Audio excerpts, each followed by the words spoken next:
Hello friends, बरायबाय Bodo Sub Info YouTube channel आसा खालामो नोंथांमोना बयबो मोजां दङ आरो एग्जाम थाखाय रेडि जागासिनो दङ। दा डिफेन्सनि साख्रिनि सायाव आपडेट लाबोदों बेनो जाबाय पोस्टआ बेसेबां थामारगोन नोंथांमोननि आपकामिं भेकेन्सि जिदि कनस्टेबल आरपीएफ दा बे पोस्टआव गोबां गोनो गोथो जादों दासिमबो अफिसियेल नटिस ओंखाराखै आरो बेनो जाबाय 9000 जागोन ना 2000 जागोन। स' बिनि सायाव डिटेल्सखौ लाबोदों जिदि कनस्टेबलाव एनालाइसिस नोंथांमोननि भेकेन्सिस आरो बेनिफ्राय एग्जामनि सायाव। दा बे पोस्टआ 2000 नि बारा थागोन ना थाया एबा 9000 थागोन नामा? आरो बे आरपीएफ जानोबा नोंथांमोना क्वालिफिकेशन बेसेबां नांगौ मिथिना लाखादो बेनो जाबाय 10 पास। सिम्पल 10 पास जाबानो नोंथांमोना हागोन बेयाव नोंथांमोननि सेकेन्ड थार्ड फार्स्ट गैया जायखिजाया 10 पास जाबानो बेयाव हागोन मेल फिमेल गासिबो हाजोबगोन आरो लोगोसे बैसोखौबो जोङो डिसकास खालामगोन बेसेबां नांगौ। दा 10 pass HS pass degree pass बे पोस्टआव नोंथांमोना जिदि कनस्टेबलाव हागोन बैसोआ गोरोबनाय लोगो लोगोनो। स' बिनिफ्राय फैबाय सेकेन्डआव सिलेक्शन प्रसेसआ बोरै जागोन जों बेखौबो डिसकास खालामगोन। दा बिनिफ्राय जायखिजाया जायफ्रा 10 पास जाना दङ नोंथांमोना ट्राइ खालामनो हासिगोन जेबो पार्सेन्ट नाङा जिदि कनस्टेबलाव आरपीएफआवहाय नाथाय एसआई लेभेलाव डिग्री पास नांगोन आरो लोगोसे एसआई कनस्टेबल बेयाव मोननै टाइपनि भेकेन्सि फैगोन आरो बेनो जाबाय नोंथांमोना 18 इयार्स जिदियाव 18 इयार्सनिफ्राय 30 इयार्ससिम दंबानो नोंथांमोना हागोन आरो बेयाव एग्जाम फिसआ 250 नोंथांमोना सीबीटी हिसाबै एग्जाम होनांगोन एबा computer based test examination SSC जिदि कनस्टेबलजों सेम जागोन एग्जामा गुवाहाटीआव जागोन नोंथांमोना थांनानै अनलाइन एग्जाम होनांगोन अके आरो बे एग्जामाव 120 टा कुइसन फैगोन 120 मार्क्सनि एग्जाम जागोन 1/3 नेगेटिभ मार्किं दङ आरो मोनसे हाबानो 1 मोनगोन। स' नोंथांमोना नेगेटिभ मार्किं दङ बेखौ जाहाथे मोजां एग्जामखौ होयो नेक्स्ट लेभेलाव। एग्जाम टाइमा जाबाय 90 मिनिट्स एबा नोंथांमोनाहाय 1.5 घन्टा एग्जाम टाइम होनो मोनगोन अनलाइन हिसाबै जाहाथे मोजां होयो जिदि कनस्टेबल बायदि एग्जामखौ मोजां होबानो जाबाय। बेनिफ्राय सिलेबासखौ नोंथां मोजाङै शेयार खालामगासिनो दङ लासैनो खालामबाय थागोन। जेब्ला एग्जाम पास जागोन अब्ला फिजिकेल टेस्ट लागोन फार्स्टआव एग्जाम जागोन अनलाइन फिजिकेलाव 1600 मिटार्स खारनांगन हौवाफोरा आरो हिन्जावफ्रा 800 मिटार्सखौ खारनांगोन।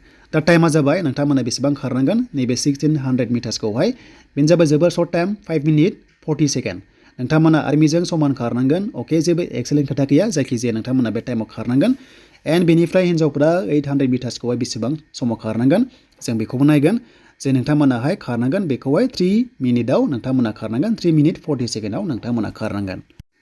जेब्ला रानिं फास्ट जागोन लं जाम्पखौ नोंथांमोना 14 फिट बारथारनांगोन अके मिनिमाम एन्ड हाइ जाम्पआ 4 फिट नोंथांमोना बारनांगोन अके नोंथांमोना 4 फुट बारनांगोन हौवाफोरा आरो हिन्जावफ्रा नोंथांमोना बेसेबां बारनांगोन 9 फिट बारनांगोन बेनिफ्राय नोंथांमोननि हाइटआ जाबाय 3 फिट बारनांगोन हिन्जावफोरा। स' बे जाबाय नोंथांमोननि physical test long jump high jump दङ अके बे मोननै दङ। दा सेसनि सायाव 82 85 नोंथांमोना मिथिगौ नर्मेलाव बाट जोंनि एसटिआ 76 निफ्राय 81 बान जागोन थ' बेखौ आरो लोगोसे अफिसियेल जेब्ला नटिसआ फैयो डिटेल्सखौ मोनजोबगोन। दा जायखिजाया आपकामिं भेकेन्सि बियो अन द वे जागासिनो दङ नोंथांमोना पस्टखौ मोनमारगोन बेनो जाबाय 2250 टटेल एसआइखौ लाफानानै अके एसआइखौ लाफानानै दा जोंहा कनस्टेबलाव 2000 एन्ड बेनिफ्राय नोंथांमोननि एसआइ लेभेलाव 250 आरो एसआइ लेभेलाव नोंथांमोना डिग्री पास खालामथारनांगोन पार्सेन्ट नाङा नोंथांमोना खालामनो हागोन। दा जायखिजाया पस्टआ बेबायदि नोंथांमोननि एनालाइसिस खालामना मोनदों 2250 भेकेन्सिस नोंथांमोना फैनो गोनां दङ जेराव थाबैनो फेब्रुवारि दानाव एप्लाइ लिंक एक्टिभ जाबा नोंथांमोना एप्लाइ खालामनो हासिगोन।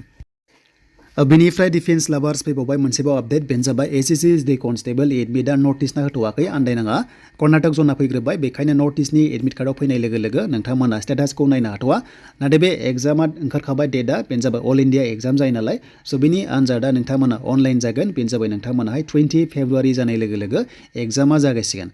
स' एग्जामा जागायसिगोन बेखायनो टाइमा गैला गोबां फरायदो आरो बिनिफ्राय साख्रि लादो मानोना बे पस्टआ 26,000 स' नोंथांमोना 20 फेब्रुवारि जानाय लोगो लोगो आनजादखौ मोनसिगोन।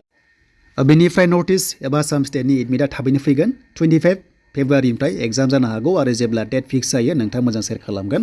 दा बेखिनियानोसैमोन एडभान्स नटिफिकेसन बा इनफरमेसन नोंथांमोननि आरपीएफ जिदि कनस्टेबल एसआई बेनिफ्राय जिदि कनस्टेबल एसएससी।